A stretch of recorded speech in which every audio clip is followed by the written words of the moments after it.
Condenaram-na com uma palavra que a perseguia como uma maldição, mistério. Expuseram-na ao escárnio, arrancaram-lhe a dignidade e até a própria família a apagou da sua vida. Mas, numa noite, um guerreiro Apache apareceu no limiar do povoado, coberto de sangue e com um silêncio que pesava mais do que as suas feridas. Ninguém imaginava que, junto com ele, chegava algo impossível, algo que faria tremer tudo o que acreditavam saber sobre a vida, e o destino que dormia no seu ventre. Ano de 1892. Em Santa Rosalia del Cobre, um pequeno povoado mineiro no coração do deserto de Chihuahua, o sol não apenas queimava a pele, também parecia secar as esperanças. As ruas empoeiradas estendiam-se como veias até a praça central, onde um velho quiosque de ferro forjado servia tanto para as serenatas de domingo como para os anúncios de desgraças. Era um lugar onde cada pessoa conhecia a história do outro, e as notícias, misturadas com o veneno das fofocas, corriam mais rápido do que a água na época das chuvas. Numa casa de adobe caiada, à beira da Rua Real, vivia Helena Montiel, de 29 anos, uma mulher cuja vida havia sido moldada pelo olhar alheio muito mais do que pelos próprios desejos. Tinha o rosto delicado, emoldurado por um cabelo escuro que mantinha sempre preso num coque impecável, e uns olhos cor de âmbar que, anos antes, tinham brilhado com ambições simples, formar uma família, encher a casa de risadas infantis e de pequenas mãos que buscassem as suas. Mas esse brilho tinha sido substituído por um fulgor apagado, como uma lamparina que ainda guarda óleo, mas já não se acende por costume. A palavra estéril tinha sido pronunciada pela primeira vez no consultório do Dr. Severiano Acosta, um homem de barba branca e óculos grossos, cuja voz monótona parecia feita para dar mais notícias sem se abalar. Naquela tarde de abril, enquanto o vento levantava nuvens de poeira contra as janelas, Severiano lhe entregou um veredicto que soou como uma condenação sem apelação. Seu útero não poderá conceber. Não há tratamento que possa mudar isso. A frase cravou-se-lhe na alma como ferro em brasa. Não houve palavras de consolo, nem um gesto de humanidade, apenas a frieza clínica de um diagnóstico que, em Santa Rosalia del Cobre, significava muito mais do que um problema médico, significava uma morte social. Naquele mesmo instante, soube que seu marido, Dom Ramiro Castaneda, um comerciante próspero no negócio da ferraria, não tardaria a usar essa notícia como chave para abrir a porta da sua liberdade, liberdade para procurar outra mulher que lhe garantisse descendência. E assim foi. Em questão de semanas, Ramiro deixou de falar-lhe além do estritamente necessário. Não houve longas discussões nem lágrimas compartilhadas, apenas um afastamento silencioso da sua presença, uma ausência crescente à mesa, na cama e em qualquer espaço onde antes tinham partilhado rotinas.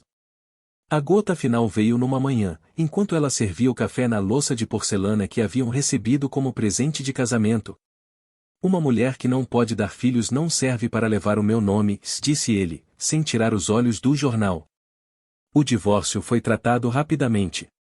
As leis do Estado, escritas por e para homens, deram a Ramiro a vantagem de recuperar tudo o que havia contribuído para o casamento, deixando Helena apenas com um baú de roupas, alguns utensílios de cozinha e a velha máquina de costura que herdara da mãe.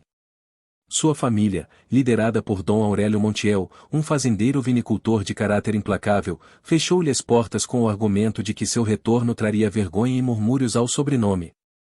Uma Montiel não volta derrotada para esta casa, sentenciou o pai, olhando para além dela, como se a sua simples presença o incomodasse.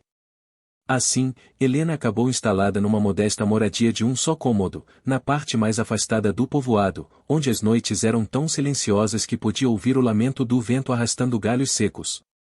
Sobrevivia costurando e consertando roupas para as famílias de mineiros, um ofício que mal lhe dava para comprar pão, feijão e velas. Com o tempo, seu nome deixou de ser pronunciado em voz alta. As mulheres olhavam-na de soslaio no mercado, baixando o tom das conversas quando ela se aproximava. Os homens, se a cumprimentavam, faziam-no com uma cortesia distante, como quem reconhece alguém que já não pertence totalmente ao seu mundo. E assim passaram-se 3 anos, cada dia mais parecido com o anterior, até a noite de 12 de outubro, quando o céu estava coberto de nuvens densas que ocultavam a lua, e a rotina de Helena se quebrou para sempre. Nessa noite, enquanto apagava o lampião e trancava a porta, ouviu um ruído na rua, um eco irregular de passos que se aproximavam, arrastando algo pesado. Abriu a janela apenas o suficiente para ver uma silhueta cambaleante, um homem alto coberto de poeira e manchas escuras que logo reconheceu como sangue. Tinha a roupa rasgada, e no seu andar havia uma mistura de resistência e exaustão que não pertencia a um simples viajante perdido. Quando a figura chegou diante da sua casa, parou. O silêncio tornou-se tão denso que até o crepitar do lampião parecia ressoar. Então, ele levantou a cabeça, e os seus olhos, negros como obsidiana, profundos como um poço, se encontraram os dela. Não disse palavra, mas nesse olhar havia um pedido, um desafio e uma promessa, tudo ao mesmo tempo. Naquele momento, sem saber por quê, Helena sentiu que devia abrir a porta. E, ao fazê-lo, abriu também a primeira página da história que mudaria não apenas o seu destino, mas o de todo o povoado. A noite em Santa Rosalia del Cobre sempre foram tecido de sons familiares, o bater distante do martelo na ferraria de seu amado, os cascos de algum cavalo tardio atravessando a rua real, o latido de cães que pareciam conversar entre si desde esquinas opostas. Mas naquela noite, no instante em que Helena abriu a porta, todos esses sons pareceram recuar, como se o próprio povoado prendesse a respiração para observar o que estava acontecendo.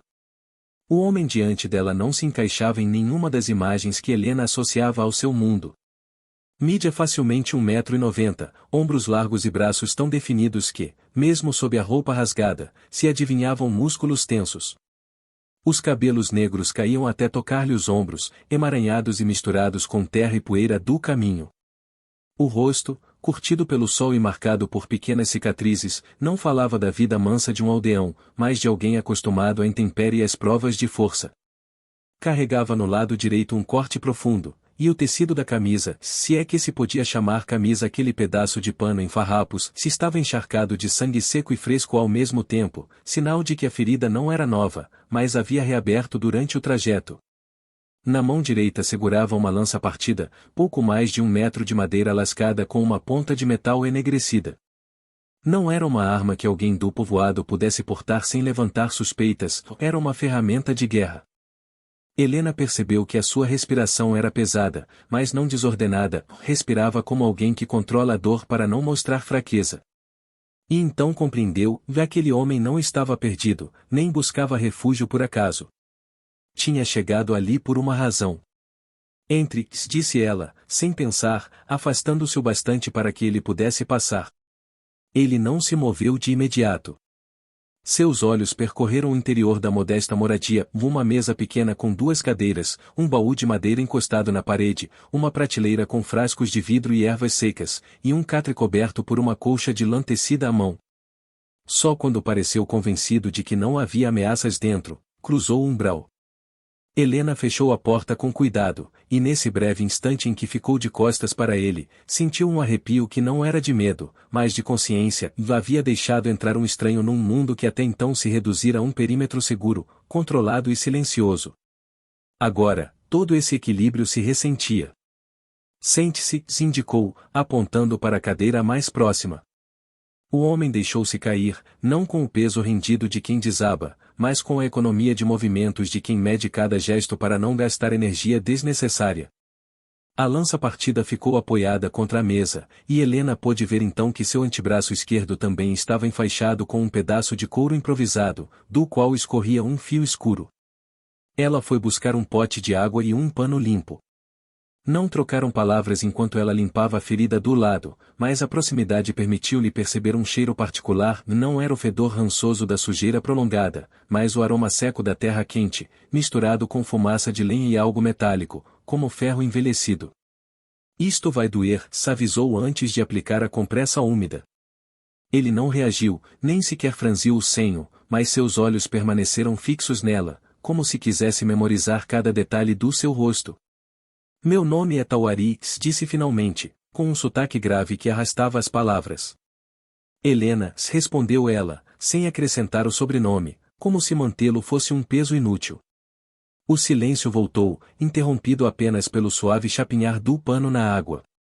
Lá fora, 2 vozes passaram conversando, alheias ao que acontecia dentro daquela casa, e, no entanto, Helena sentiu que cada palavra que saísse da sua boca poderia ser ouvida por todo o povoado, se não fosse cuidadosa. Santa Rosalia del Cobre era assim, as paredes não tinham ouvidos, mas as ruas, sim.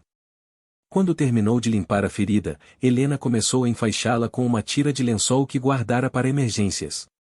Não poderá sair esta noite. Precisa repousar, disse, mais como ordem do que como sugestão. Não vim para ficar, replicou ele, e, pela primeira vez, uma sombra de tensão cruzou a sua voz. Essa afirmação, longe de tranquilizá-la, deixou-a mais inquieta. Se não pensava ficar, por que tinha vindo até ali?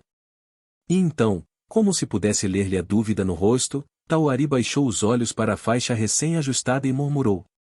Porque o que me segue não perdoa testemunhas, mas a senhora não é uma testemunha. A senhora é parte. Helena sentiu a temperatura da sala descer 1 grau. Não compreendia totalmente o que significavam aquelas palavras, mas o peso com que ele as pronunciou era impossível de ignorar. Lá fora, o vento levantou um redemoinho de poeira que bateu contra a porta e, por um instante, o silêncio voltou a preencher o espaço entre eles como se fosse uma terceira presença. Naquela noite, enquanto o estranho fechava os olhos para dormir na cadeira, Helena soube que havia cruzado um limiar invisível. Já não era a mulher isolada que viverá 3 anos num canto esquecido do povoado. Agora, sem querer, tinha aberto a porta para algo maior, mais perigoso e talvez mais vivo do que qualquer coisa que tivesse sentido em muito tempo. Em Santa Rosalia del Cobre, a notícia de um acontecimento não viajava, propagava-se como fogo que encontra capim seco numa encosta rápida, ruidosa e capaz de deixar atrás de si uma paisagem irreconhecível. Não importava que as ruas fossem estreitas nem que as casas, com seus muros de adobe, parecessem erguer um escudo contra indiscrições, a informação encontrava frestas invisíveis por onde se infiltrar, até que o eco de um boato se ouvia com a mesma clareza na praça principal e nas cozinhas mais distantes da periferia. Na manhã seguinte à chegada de Tauari, o ar já estava carregado de versões, enfeites e exageros. Alguns asseguravam que um forasteiro moribundo aparecerá no meio da rua real e que, antes de cair, pronunciara um juramento numa língua que ninguém reconhecia. Outros, mais tendenciosos, diziam que um apache fugitivo havia se infiltrado no povoado, armado e com sede de vingança, e que sua primeira parada fora, curiosamente, a casa de Helena Montiel, a mulher que, segundo os mesmos lábios, vivia afastada do resto havia anos por sua condição. As lavadeiras junto ao riacho repetiam e amplificavam a história enquanto batiam a roupa contra as pedras, o som dos tecidos molhados marcando um ritmo quase ritual às suas especulações. Na loja de seu Silvano, o comerciante, os clientes fingiam examinar o grão ou o açúcar, mas, na verdade, aguçavam o ouvido para escutar o que o boticário dissera momentos antes sobre um homem com olhar de fera o que ele próprio vira cruzar a rua, com as roupas em farrapos e uma ferida que parecia de lança. Mas o murmúrio mais perigoso não era o que se ouvia nos lavadouros nem nas lojas, era o que começava a ganhar forma no gabinete do prefeito Prudêncio Mijares, um homem de barriga proeminente, bigode encerado e um senso de ordem tão rígido quanto seus ternos escuros. Ao receber o aviso de que um apache havia sido visto no povoado, Mijares não tardou em convocar o tenente Marcos Lucero, o responsável pela guarnição militar que guardava a região desde a guerra contra os Yaquis. Não podemos permitir que um selvagem ande solto pelas ruas, disse o prefeito, com um tom que misturava a preocupação e a oportunidade de demonstrar autoridade. E menos ainda se está sendo escondido por gente com antecedentes. Lucero, que já tinha ouvido o nome de Helena em outras conversas carregadas de malícia, arqueou uma sobrancelha. A que se refere com antecedentes? Perguntou, embora a pergunta fosse mais um jogo do que um ato de ignorância. Ao fato de que não é uma mulher de confiança. Foi expulsa pelo marido, vive sozinha e, bom, já sabe como são as coisas quando uma mulher vive sozinha. O comentário ficou suspenso no ar, impregnado daquele veneno social de que tanto gostavam os homens de gabinete. Mijares e Lucero concordaram em enviar 2 soldados para verificar a situação, embora, na realidade, a intenção fosse clara, intimidar e, se fosse o caso, capturar o apache para interrogá-lo. Enquanto nas esferas do poder local essas decisões eram cozinhadas, Helena permanecia em sua casa, alheia aos detalhes, mas não à sensação de que algo se movia à sua volta. Do interior, podia ouvir passos mais frequentes diante da sua porta, como se a rua tivesse se convertido, de repente, numa rota de passeio para os curiosos. Um ou outro golpe seco contra a janela, talvez uma pedra lançada por mãos infantis, confirmava que a sua privacidade começava a se romper. Tawari, sentado na cadeira onde ela o havia deixado na noite anterior, observava tudo em silêncio. Seus olhos moviam-se com a calma de quem mede distâncias, conta passos e memoriza rotas de fuga. Não parecia surpreso com a atenção que atraía, ou parecia, antes, esperá-la. Estão falando do senhor, disse Helena, quebrando o silêncio, enquanto recolhia a atadura ensanguentada que lhe havia retirado ao amanhecer para colocar uma limpa. Não falam de mim. Falam do que pensam que eu sou, respondeu ele, com um tom neutro que, no entanto, carregava um fio de advertência. Helena não estava acostumada a frases tão carregadas de significado. Até aquele momento, o povoado a havia reduzido a uma única etiqueta, se estéril ou salvo para feri-la ou isolá-la, raramente lhe atribuía mistérios. Agora, a presença daquele homem parecia abrir fissuras nessa imagem fixa, mas ela não sabia se essas fissuras trariam luz ou mais escuridão. Ao cair da tarde, os soldados chegaram. Não bateram a porta com os nós dos dedos, mas com a extremidade de seus fuzis, provocando um golpe oco que retumbou no interior da casa. Helena abriu-lhes, contendo a respiração. O tenente Lucero se adiantou, o uniforme perfeitamente abotoado e as botas lustradas ao ponto de refletir a última luz do dia. Boa tarde, senhorita Montiel, disse, sem esperar convite para entrar. Fomos informados de que poderia estar hospedando um indivíduo perigoso. Helena sentiu o coração bater com força contra o peito, mas manteve a voz firme. Aqui não há ninguém perigoso. Apenas um homem ferido. Lucero deixou que seus olhos percorressem o interior da moradia até pousarem em Tawari, que não se moveu nem um centímetro, sustentando-lhe o olhar sem piscar. Esse cruzamento de vontades, breve mas intenso, deixou claro que, se tentassem levá-lo, não seria sem resistência. O tenente sorriu, mas o seu sorriso não era de cortesia, era o de um homem que já havia decidido voltar, se voltar com mais força. Cuide-se, senhorita, disse, saindo. Às vezes, a compaixão se paga caro. Quando a porta se fechou atrás deles, o silêncio voltou, mas era diferente.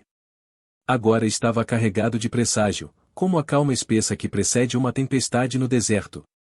E Helena, sem ainda entender por quê, soube que essa tempestade não apenas arrasaria sua casa, mas também poderia arrancá-la da vida que conhecia para sempre. Helena passou grande parte dessa noite sem conseguir dormir, deitada no catre com os olhos abertos, seguindo com o olhar o desenho irregular das sombras que o lampião projetava nas paredes.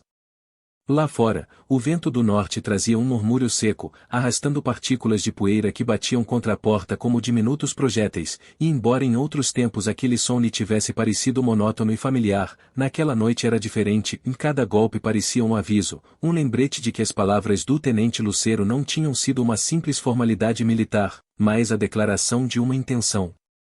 Na cadeira, junto à mesa, Tawari permanecia desperto. Helena o percebia, ainda que não pudesse vê-lo na penumbra. Ele não se movia muito, mas o leve rangido da madeira sob o seu peso e o sussurro da respiração controlada confirmavam que estava em alerta. Aquilo a inquietava mais do que qualquer ruído exterior, se ele, um homem acostumado a dormir ao relento, considerava que não podia fechar os olhos na sua casa, significava que o perigo não estava nas distâncias do deserto, mas exatamente do outro lado da porta. O senhor não deveria ficar aqui, murmurou ela, quebrando o silêncio, como se dizê-lo em voz baixa pudesse protegê-los de que essas palavras fossem ouvidas por ouvidos invisíveis. Não vim para ficar, mas também não posso ir embora ainda, respondeu Tawari com um tom que não deixava espaço para réplicas rápidas. Helena não soube se aquela negativa vinha do orgulho, da estratégia ou porque ele estava esperando algo que ainda não se atrevia a nomear. Decidiu não pressioná-lo e, em vez disso, levantou-se para reacender o lampião e preparar uma infusão de camomila e tilha. Enquanto a água aquecia, o aroma adocicado das ervas começou a preencher o cômodo, suavizando um pouco a rigidez do momento. Quando o tenente olhou, o senhor não desviou o olhar, comentou ela, observando-o por cima da borda da tigela. Isso não agrada a homens como ele.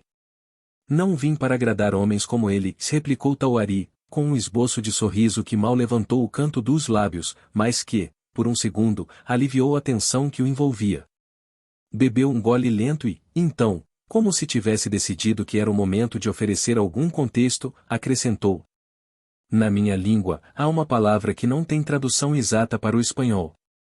Significa aquele que carrega o sangue de seu povo mesmo que caminhe sozinho. Esse sou eu. Não por escolha, mas porque os que vinham comigo já não estão. Helena sentiu um arrepio. Não precisava de uma descrição detalhada para entender o que aquilo significava. A fronteira norte estava marcada por décadas de choques sangrentos, deslocamentos forçados e tratados rompidos. Os jornais na capital chamavam esses episódios de opacificação, mas nos povoados próximos às rotas do deserto, chamavam pelo verdadeiro nome de massacres. Quem o persegue? Perguntou, mais por querer saber onde pisava do que por mera curiosidade. Homens que acreditam que, se me capturam, apagam um fogo que não entendem, respondeu, deixando a frase pairar no ar, como se quisesse que ela preenchesse os vazios. E antes que pudesse dizer mais alguma coisa, um golpe seco ressoou na porta. Não era a batida altiva dos soldados nem o toque tímido de um vizinho curioso. Era um golpe rápido, urgente, carregado de um código que não precisava de palavras para dizer o abra, e abra agora.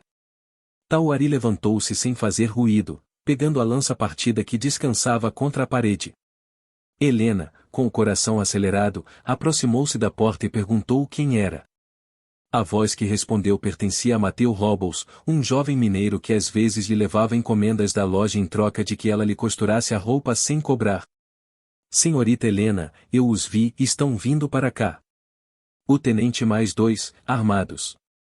Não estão de uniforme, mas são da guarnição. Tauari aproximou-se da janela, afastando com cuidado a cortina para espiar.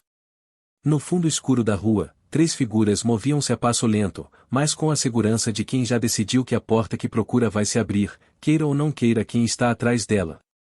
Se ficarem aqui, eles vão encontrá-los, insistiu Mateu, com a respiração entrecortada. Há um beco atrás da minha casa que leva até a vala. Podem sair por ali. Helena hesitou. Nunca tinha tido que escolher entre proteger a própria tranquilidade ou proteger outro à custa de se colocar no centro do perigo. Mas agora essa escolha se apresentava como uma linha clara, e ficar de braços cruzados era o mesmo que entregar Tauari. Vamos, disse ela, finalmente, e nesse instante soube que essa decisão não se apagaria da sua história. Apagaram o lampião, recolheram o mínimo e saíram pela porta dos fundos, deslizando-se entre as sombras como se fossem parte da paisagem noturna. O beco atrás da casa de Mateu estava coberto por um toldo improvisado de tábuas e chapas de metal, o que lhes permitiu mover-se sem serem vistos da rua principal. O som da água correndo pela vala chegou como um sussurro salvador, mas também como um lembrete de que, uma vez em movimento, não haveria retorno.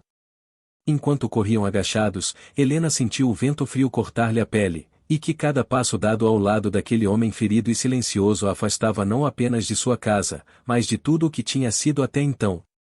E, embora o medo lhe apertasse o estômago, também percebeu uma corrente nova, algo parecido com liberdade, que não lembrava ter sentido desde a infância.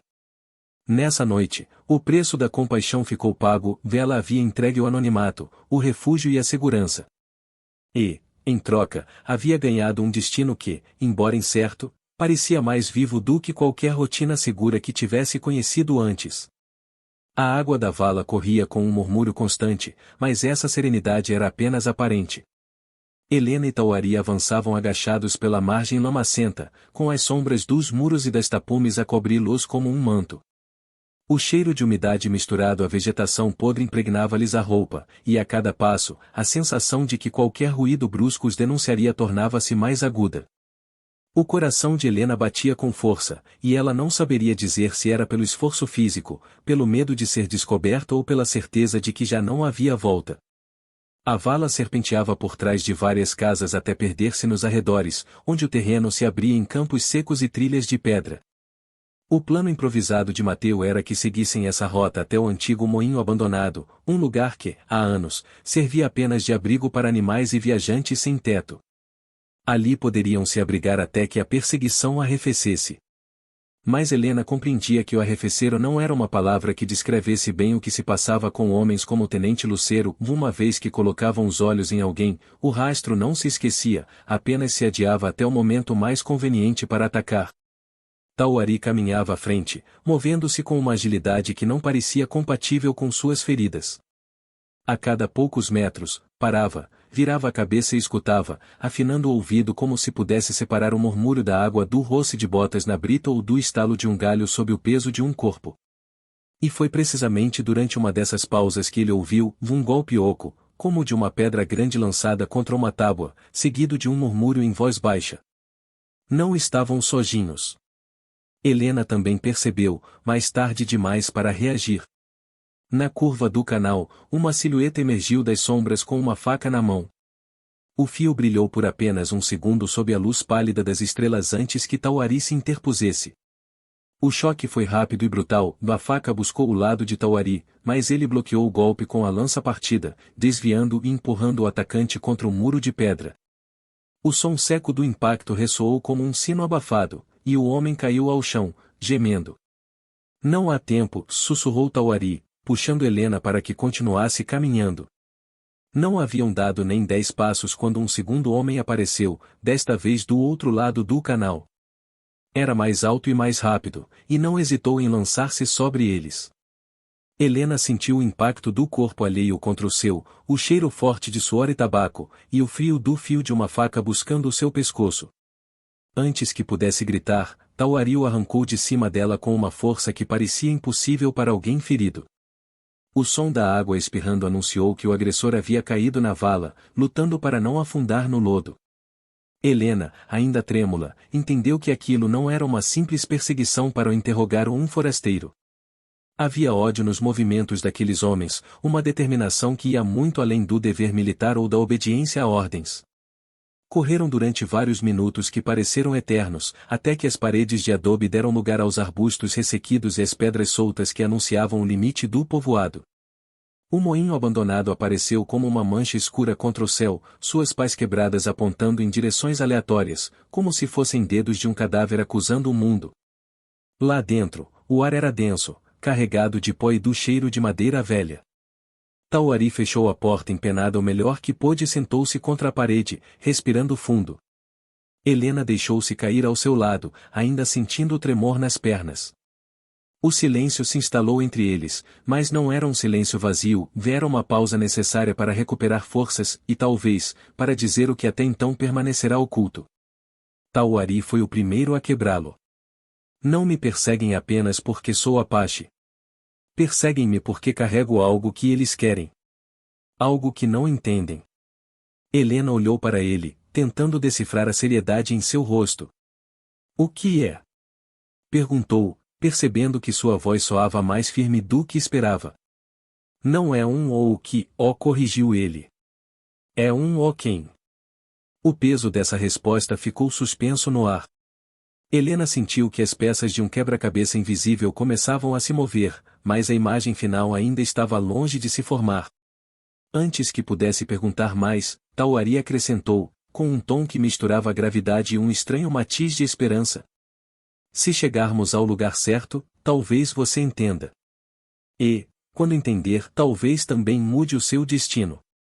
Helena ainda não sabia, mas naquela noite, ao lado do moinho, havia aceitado caminhar para um ponto sem retorno. Porque, quando um segredo viaja com alguém, não é apenas o perigo que o segue, mas também a possibilidade de que esse segredo, ao se revelar, transforme tudo. A madrugada chegou sem que o sono ousasse pousar sobre eles. Do lado de fora, o vento do deserto soprava com uma constância quase eterna, levantando redemoinhos de poeira que batiam contra as paredes carcomidas do moinho. A estrutura rangia como um animal velho que, mesmo ferido, mantinha-se em pé por pura teimosia. Helena permanecia sentada junto a uma viga caída, com o cobertor sobre os ombros, observando como a penumbra começava a clarear com os primeiros tons acinzentados do amanhecer. Tauari, por sua vez, estava agachado, revisando as ataduras de seu lado e amarrando com firmeza o couro no antebraço, como se soubesse que o que os esperava exigiria a delicada grama de resistência que ainda lhe restava. Não falaram durante aquele primeiro trecho de luz, mas o silêncio não era de desconforto, e sim de preparação. Helena intuía que ele estava calculando o momento exato de partir, como se tivesse na mente um mapa invisível que apenas ele podia ler. Foi justamente quando o sol surgiu no horizonte, tingindo o céu de um laranja espesso que parecia vir do fogo, que Tauari se levantou e pronunciou, com voz firme: Vamos. Helena não perguntou para onde, porque havia compreendido que cada resposta daquele homem chegava no momento que ele considerava necessário, e nunca antes. Saíram por uma abertura nos fundos do moinho e tomaram um caminho estreito que se embrenhava entre arbustos e pedras desgastadas por séculos de vento. Não havia pegadas recentes, aquela rota não era usada por pastores nem por comerciantes, o que para Helena era um sinal de que também não seria usada por soldados para procurá-los. A caminhada foi árdua. O chão, rachado como um pergaminho antigo, se quebrava sob as botas, e a cada passo o pó lhes cobria os tornozelos, subindo em nuvens leves que logo se dissipavam no ar quente. Helena, que até então raramente saíra dos limites do povoado, começou a perceber a verdadeira escala do deserto, um espaço sem muros nem fronteiras visíveis, mas cheio de armadilhas para quem não o conhecesse. Tauari, no entanto, avançava com a precisão de quem lê sinais invisíveis, uma pedra em forma de meia-lua, uma fileira de formigas cruzando o caminho, um galho seco apontando para o leste. Tudo parecia fazer parte de uma linguagem secreta entre ele e a terra. Foi no meio da manhã, enquanto descansavam junto a um arbusto de ocotilo, que Helena voltou ao assunto que ficará suspenso na noite anterior.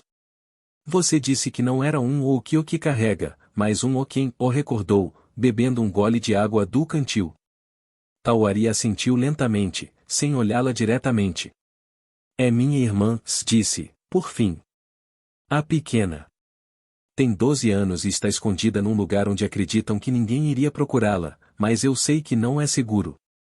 Eles, fez uma pausa, como se medir as palavras fosse tão importante quanto respirar, eles não querem apenas nos capturar, querem apagar os últimos que restamos. Helena engoliu seco, sentindo o peso da revelação. A imagem de uma menina indefesa em algum canto do deserto acendeu em seu peito uma chama de indignação que não se apagou durante o resto do dia. Não perguntou por que ele estava tão longe dela, nem o que exatamente havia acontecido, porque entendia que cada fragmento de sua história era uma peça que ele entregava com cautela, e que a confiança era uma ponte construída pedra a pedra. A travessia continuou até o entardecer.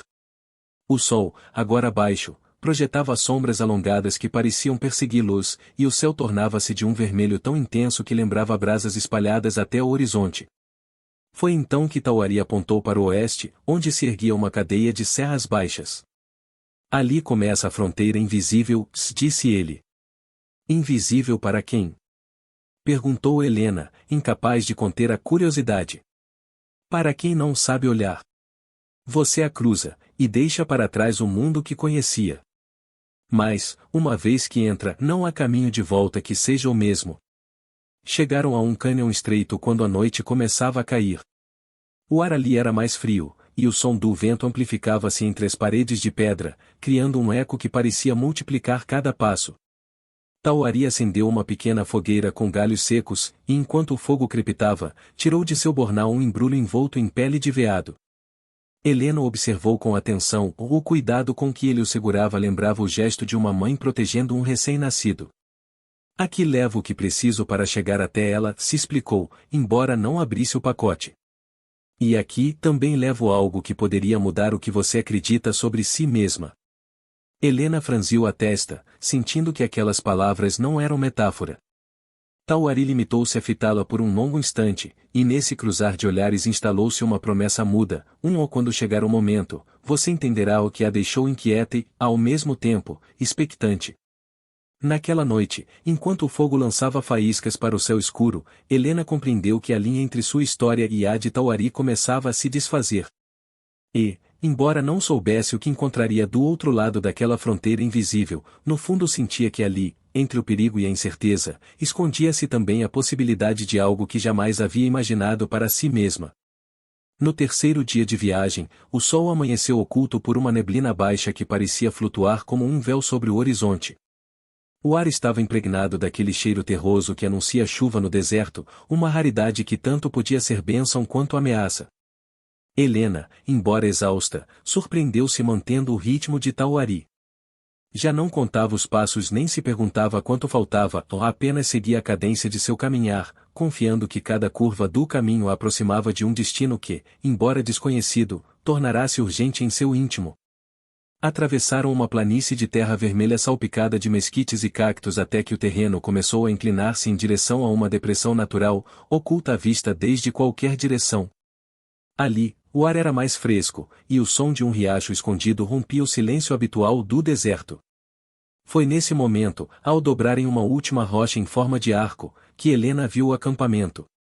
Não era um assentamento improvisado como ela imaginara, mas uma rede de choças baixas construídas com galhos, barro e pedra, dispostas em semicírculo ao redor de um claro central. Entre elas, pequenas fogueiras fumegavam suavemente, e figuras humanas moviam-se com calma, realizando tarefas cotidianas, moer grãos, remendar roupas, afiar ferramentas.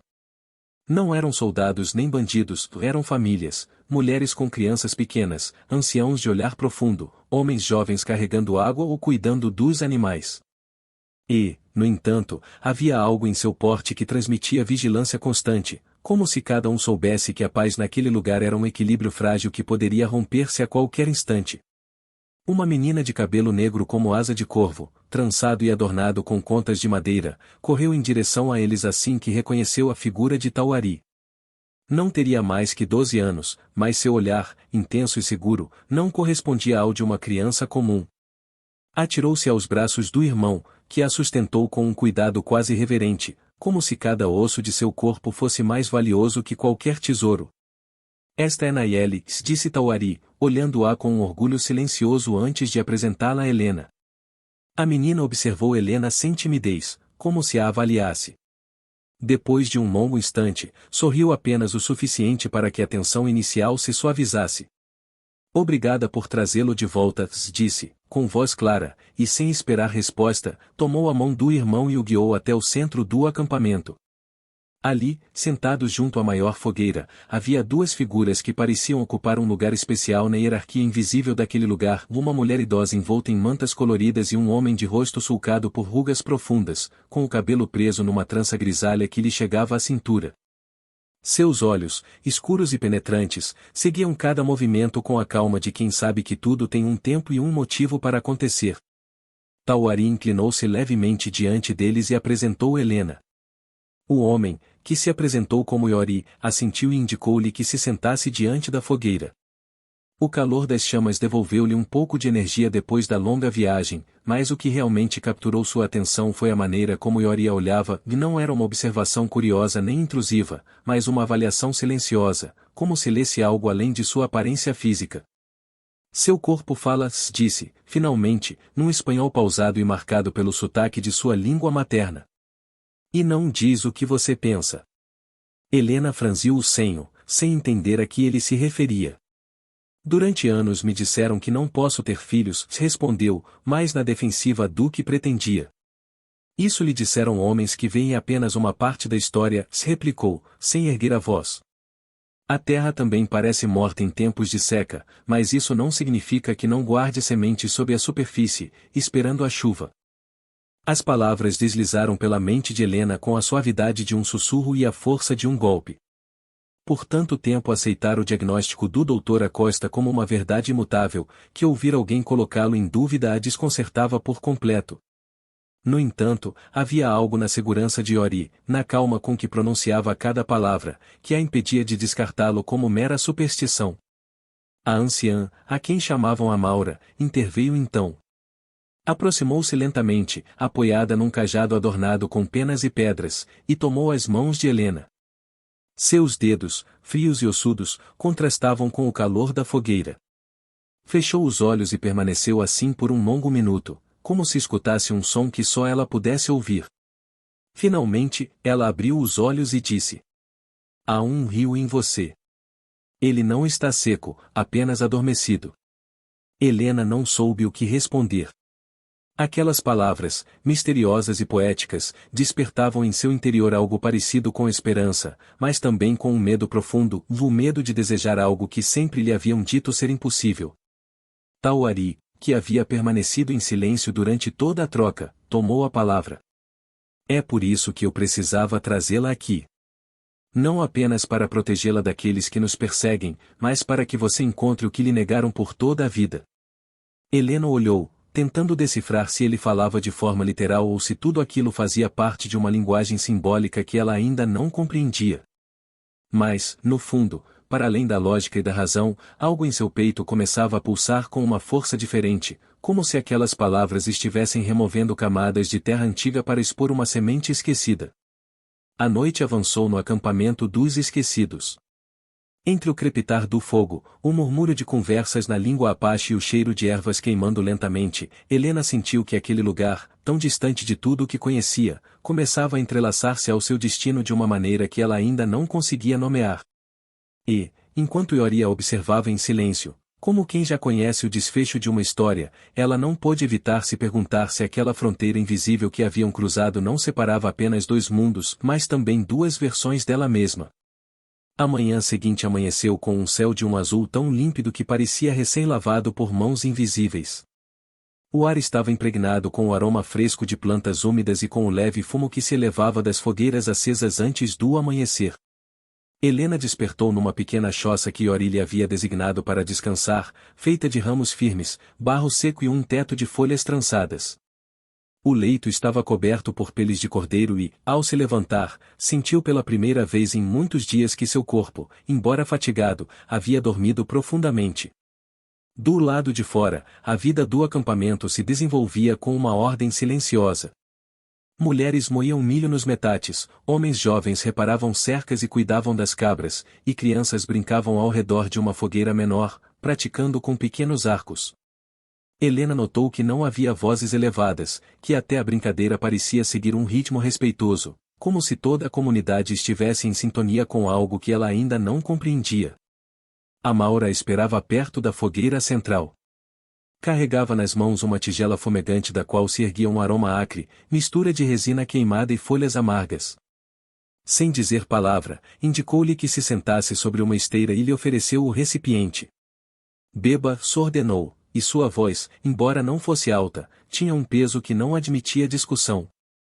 Helena provou o líquido e sentiu que o sabor inundava sua boca com uma intensidade que ia além do agradável ou desagradável, era como se a infusão se agarrasse à sua língua e descesse pela garganta com a determinação de alcançar um destino preciso dentro dela. Amaura explicou que era uma mistura de artemísia, framboesa silvestre e casca de carvalho, usada, segundo a tradição, para preparar o corpo da mulher para a fertilidade. Não é magia, disse a anciã, olhando-a diretamente nos olhos. É ciência da terra, mas uma ciência que os seus médicos não ouvem porque seus livros não a escreveram. Enquanto ela bebia, Iori se aproximou carregando um pequeno embrulho envolto em tecido vermelho.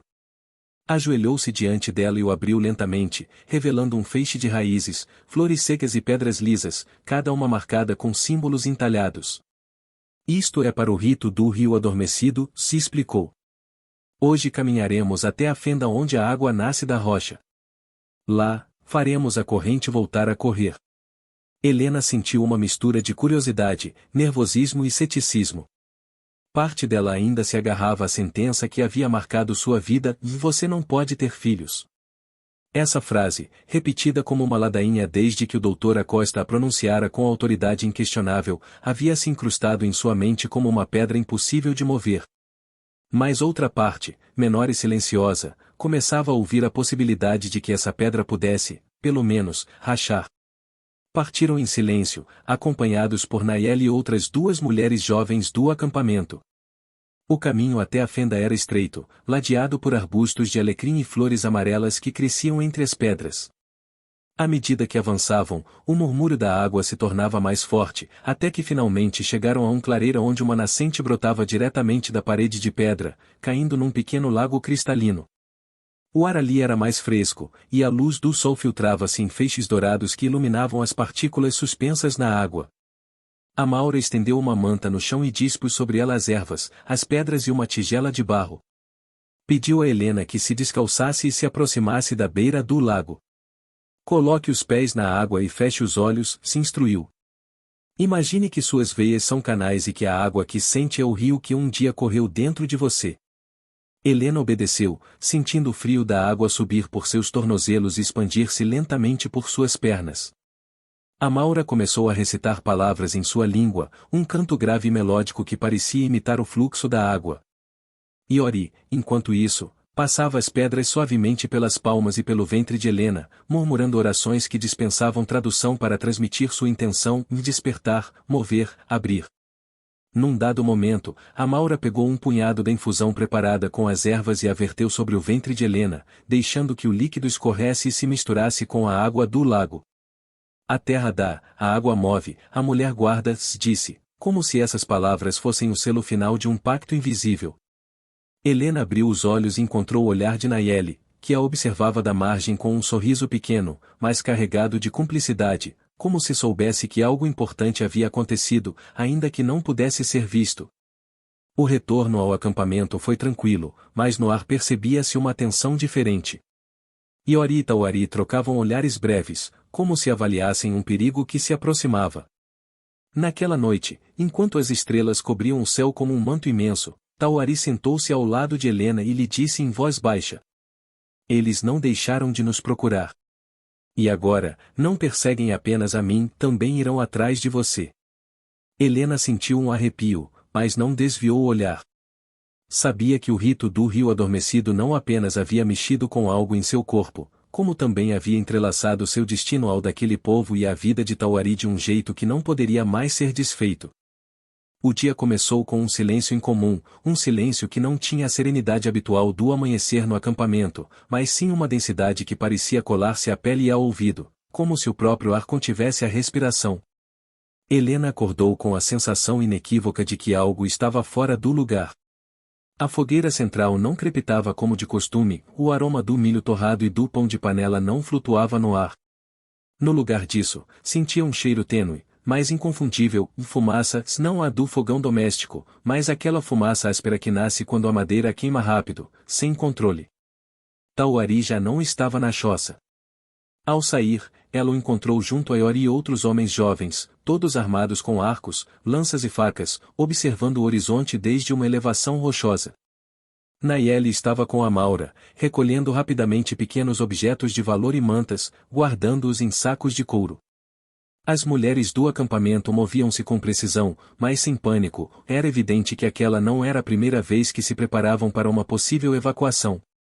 "O que está acontecendo?" perguntou Helena, aproximando-se de Tawari, embora no fundo já temesse a resposta. "Foram vistos", disse ele, com um tom seco. "Um grupo de 5 homens, a cavalo, seguindo nossas pegadas desde o leste. Entre eles, um veste jaqueta militar." Helena sentiu um frio súbito que nada tinha a ver com a brisa da manhã. O tenente Lucero.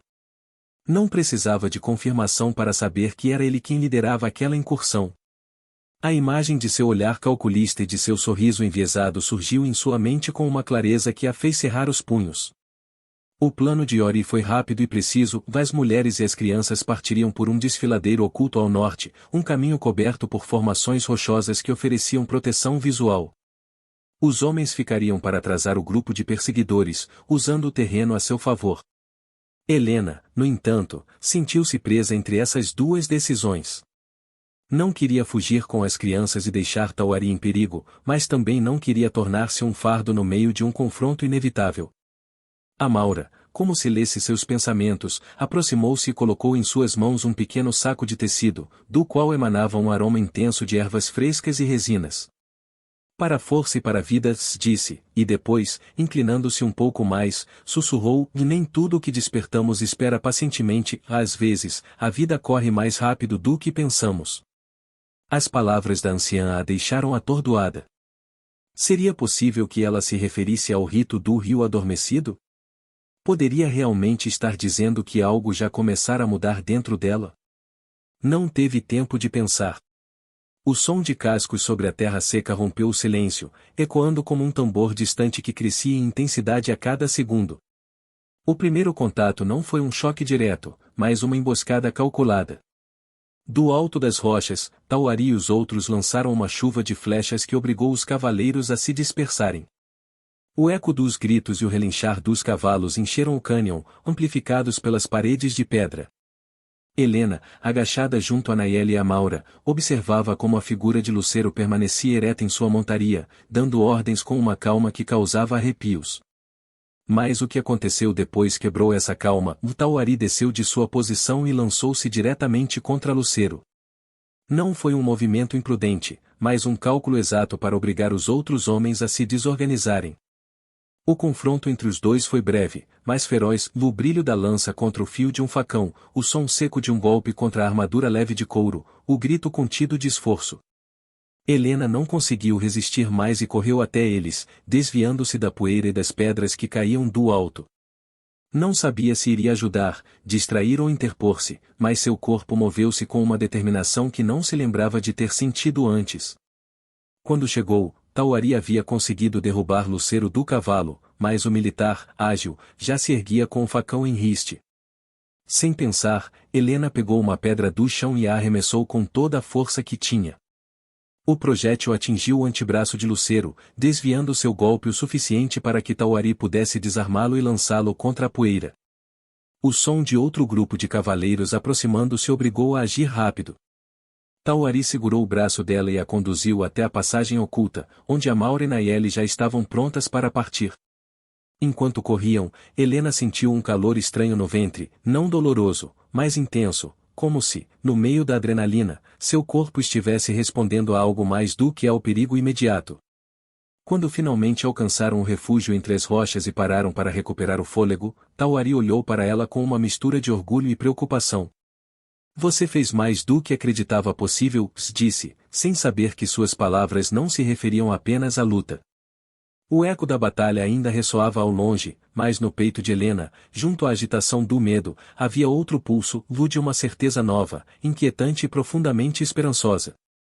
A fuga para o norte prolongou-se por 2 dias que pareceram um único trecho interminável de poeira, sol implacável e noites frias. O grupo avançava em silêncio, guiado por Tauari, que parecia conhecer cada dobra das colinas, cada sombra útil para esconder-se e cada curva do terreno capaz de confundir seus perseguidores. Naiele não se queixava, e a Maura, apesar da idade, caminhava com uma determinação que fazia os mais jovens regularem seu passo para não ficarem para trás. Helena, por sua vez, sentia que algo em seu interior mudava de forma silenciosa, porém constante. Não era apenas o cansaço, nem a tensão da fuga, mas um pulso novo, um calor suave que se acendia sob seu umbigo e que, por mais que tentasse ignorar, tornava-se impossível de não perceber. Nas noites da viagem, quando o grupo parava e acendia o fogo sob um céu tão saturado de estrelas que parecia um oceano invertido, Helena sempre se afastava alguns passos, procurando um canto silencioso de onde pudesse contemplar a linha interminável do horizonte. O deserto, que em outro tempo lhe parecerá um vazio implacável e hostil, agora se abria diante de seus olhos como um organismo vivo, imenso e silencioso, no interior do qual corriam correntes ocultas que se moviam sob a superfície, tão invisíveis quanto constantes, tão antigas quanto os ossos da terra. Era, percebeu, a mesma vibração que agora sentia em seu próprio corpo, algo que ficará adormecido por muito tempo e que, sem saber, começara a despertar. Nessas vigílias noturnas, a Maura costumava aproximar-se sem fazer ruído, trazendo nas mãos uma tigela de infusão morna cujo vapor liberava aromas de folhas doces e cascas amargas. Não pronunciava uma só palavra, ou simplesmente a colocava nas mãos de Helena e ficava alguns instantes ao seu lado, olhando na mesma direção. Esse gesto, repetido noite após noite, transformou-se num ritual silencioso entre as duas, uma espécie de pacto que dispensava explicações, como se ambas soubessem que aquele líquido, mais do que aquecer o corpo, nutria algo mais profundo. Ao amanhecer do 3º dia, quando o ar começava a se encher com o canto das aves que anunciavam a luz, chegaram a um vale escondido, protegido por altos penhascos e atravessado por um rio de águas claras que descia da serra, quebrando-se em remoinhos suaves sobre as pedras. Ali, em perfeita harmonia com a terra, estendia-se o acampamento principal do povo de Tauari, hortas em terraços, choças de pedra e barro com telhados de palha, currais onde as cabras balavam preguiçosamente um amplo espaço central onde, diziam, ao cair da tarde os anciãos contavam histórias para que a memória dos antepassados jamais se perdesse. Naquele instante, com o murmúrio da água acompanhando o pulsar do seu coração, Helena soube que, pela primeira vez em muitos anos, não precisaria fugir. As primeiras semanas transcorreram como um lento e necessário renascimento. Helena ajudava no que suas forças permitiam, cuidava das crianças, auxiliava no preparo da comida, aprendia a afiar fibra de agave com dedos ainda inseguros, mas dispostos, e acompanhava as mulheres mais velhas na coleta de ervas medicinais. Iori a visitava com frequência, não apenas para conversar, mas para o escutar ou como ele descrevia essa energia do seu corpo, percorrendo-o com o olhar e com as mãos, como se seguisse um mapa invisível que só ele sabia interpretar. Um mês depois, numa manhã clara, Amaura entrou em sua choça trazendo uma tigela maior que as anteriores, cheia de água perfumada com flores de mesquite que flutuavam como pequenas ilhas douradas. Hoje vamos saber, disse, sem rodeios, com a voz segura de quem não precisa adornar a verdade. Helena bebeu sem hesitar e esperou. Amaura pediu que ela se deitasse sobre um tapete de lã grossa e colocou as mãos, firmes e leves, sobre o seu ventre. Fechou os olhos e respirou profundamente, como se estivesse ouvindo uma música que só ela podia escutar. Passaram-se alguns minutos que pareceram um limiar, e então ela sorriu com uma ternura tão pura que Helena sentiu um nó na garganta antes mesmo de ouvir as palavras. O rio corre. Não dorme mais. Não foram necessárias outras frases. O peso invisível que ela carregara por tantos anos, aquela sentença que outros haviam pronunciado como se fosse definitiva, dissolveu-se num instante, substituído por uma onda de alegria tão intensa que encheu seus olhos de lágrimas. Naquela mesma noite, com a luz do fogo refletindo-se em seu rosto, contou a Tawari. Ele tomou suas mãos e, num gesto que não precisava de tradução, apoiou a testa na dela, selando assim a promessa silenciosa que os unia para além de qualquer palavra. O que veio depois foi uma estação inteira de plenitude. A cada amanhecer, crescia a certeza da vida que se formava dentro dela, e no acampamento todos compartilhavam dessa expectativa como se aquele filho fosse um presente para toda a comunidade. O parto chegou em meio a uma tempestade de primavera, e trovões retumbavam contra os penhascos, o vento batia nas cortinas de couro da choça e um aroma profundo de terra molhada se infiltrava em cada canto. Entre os cânticos ritmados de Amaura e as mãos firmes de Iori, nasceu um menino forte, a quem deram o nome Izan, que na língua de Tawari significava o ponte entre mundos. Mas o rio, uma vez desperto, não se deteve. 18 meses depois, Helena deu à luz gêmeos, uma menina de olhos escuros como a noite sem lua e um menino cujo olhar claro lembrava o da mãe. Anos mais tarde, ao amanhecer de um dia límpido e com o canto dos pássaros ecoando pelo vale, chegou Naolin, o quarto filho. A mulher que um dia fora apontada e condenada como estéril tornou-se mãe de 4 filhos e um dos pilares daquela comunidade. Aprendeu a arte da parteira, unindo sua intuição e experiência ao conhecimento de Amaura e Iori, até se tornar curandeira e conselheira para mulheres de vales e serras distantes. Seu nome começou a cruzar montanhas, e não eram poucas as que viajavam dias inteiros para encontrá-la, buscando nela não apenas ajuda, mas o reflexo de uma esperança que julgavam perdida. O passado voltou uma última vez, como se precisasse fechar o círculo. Numa tarde, enquanto o sol dourava o vale e o rio brilhava como uma fita líquida, um pequeno grupo de cavaleiros surgiu na entrada. Entre eles, inconfundível, estava o tenente Lucero. Mais envelhecido, com os sulcos do tempo marcando-lhe o rosto e a arrogância apagada nos olhos, não trazia armas erguidas nem gestos de ameaça. Quis vê-la, e ela o recebeu no centro do acampamento, com os 4 filhos ao redor e Tawari firme ao seu lado. Lucero a observou longamente, como se procurasse a mulher que humilhara anos atrás, mas só encontrou uma mãe plena, uma líder segura de seu lugar no mundo. Vim saber se era verdade, disse, olhando para as crianças. E agora sabes, respondeu Helena, sem rancor na voz, mas com a firmeza de quem já não precisa se defender. Lucero não pediu perdão, mas baixou o olhar, e esse gesto, pequeno porém inegável, foi suficiente para Helena. Não por ele, mas porque confirmava o que ela já aprenderá, que sua vida e seu valor não dependiam do reconhecimento alheio. Ela mesma já os havia afirmado. Os anos seguiram seu curso, e a história de Helena e Tawari virou lenda. Alguns diziam que, nas noites de verão, junto ao rio, podia-se ver uma mulher de cabelos presos e olhar sereno contando aos netos como um guerreiro Apache não apenas lhe devolveu a vida, mas despertou nela um rio que ninguém acreditava capaz de fluir. A última imagem que ficou na memória dos que a conheceram foi a dessa mulher e desse homem, sentados lado a lado sob o céu estrelado de Sonora, as mãos entrelaçadas, ouvindo o eco distante da água misturado às risadas de filhos e netos. Porque, no fim, o que começou como uma fuga desesperada transformou-se num lar, e o que o mundo chamou de esterilidade não passou do sono temporário de um rio que, ao encontrar seu leito, encheu de vida tudo o que tocou. Se esta história deixou uma marca na sua alma, deixe-nos um gostei. Escreva nos comentários a palavra ao renascer ou para que saibamos que você chegou até o fim. Compartilhe esta jornada com alguém que acredita em segundas oportunidades e inscreva-se no canal para mais histórias que curam, inspiram e transformam.